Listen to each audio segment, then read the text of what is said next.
Hi everybody and welcome to the Fresh Space blog. I'm Jill, your host, and today I'm here with Nadalie Bardowell, who owns Delightful Imaging, a photography business based out of Markham, Ontario. So Nadalie, how long have you been in business and how did you get started? Well, Jill, so Delightful Imaging is about 2.5 years old, maybe going on 3, and it started basically as a project for myself after I had graduated from my undergraduate degree. It was during that sad recessionary period where it was really hard to find jobs, and basically I had started taking photos. I had taken photography in high school and I just really enjoyed it. So, you know, you start taking pictures of family and friends, and then, you know, my cousin said to me, you should, you know, do this as a business. And I was like, maybe I will. And yeah, like several weddings later and lots of portraits later, here I am. Great. Turning the passion into the business. It's yeah, it's fun. It's like a hobby, but it's not a hobby. Yeah. What have been some of your favorite projects, you know, maybe one of your favorite shoots that you've done? Well, I think for me, I love, you know, like the family shoots with the kids, because it's always fun. Like, it's fun and challenging to like get them to smile and, you know, to make everything perfect. But yeah, it's always fun. Or weddings. Like I really love weddings. It's really fun.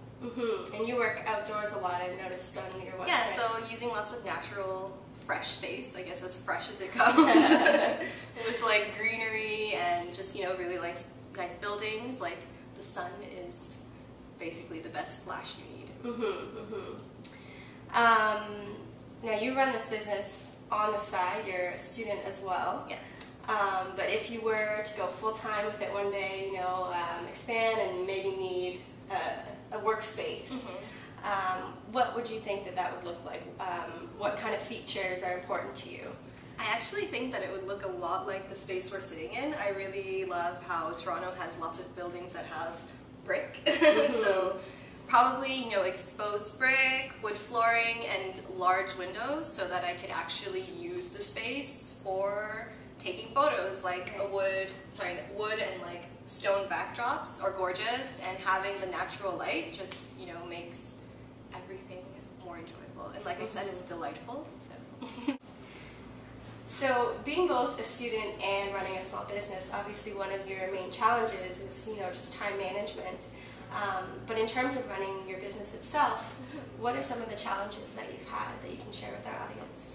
Okay, so I've had 2 main challenges. The first one for me was just deciding exactly what kind of photography I was going to do. Photography, you know, is a wide spectrum. It could include like many things, and you just have to decide in terms of portraiture, like what kind of portraits do I want to take? You know, studio, you know, do I want to take photos outside? And I think, you know, when you say you're a photographer, people will ask you to do many things, and you just need to decide for yourself what exactly you want to specialize in. You know, what is your niche market? What are you targeting? And I think you just need to decide that, and then take the steps that you need to just become an expert at that thing. And, you know, that's your niche market, that's what you're going to do, and that's how you market yourself. And I think that's the best way to compete with people who are, I guess, more experienced or have a more established business in your industry. My second challenge is clientele. So as a small business, one of your challenges is probably, you know, your operating budget. Like, how much money do you have? And advertising is a very expensive way to, you know, get the word out. And I think the strongest and most affordable way to get the word out about your business is word of mouth. So the way I see it is, one happy client is the advertisement. And as a photographer, every time I take someone's shoot, I will post, you know, a few sample photos to my Facebook page and tag them. And then, you know, my images will show up on their Facebook wall. And, you know, if they love, you know, the product, they're going to post all the images to their Facebook wall. And that Facebook wall becomes like the cheapest billboard you could ever, right? And one happy person will tell another person, and then, you know, so yeah, like personally for me, one example is that I did a wedding of a friend a few years ago when I was doing my master's, and this year I have 3 weddings because of her. So it's just, you know, word of mouth is your friend. So do a great job and people will talk about you. It's that simple. Perfect, that's great. And in terms of advice that you could offer, you know, how to succeed in running a small business, what would you say to people that are, you know, starting out their own businesses? So I think just a simple word of advice would be that sometimes as a business owner you have to excuse dollars and cents for that bigger return that you're hoping to get.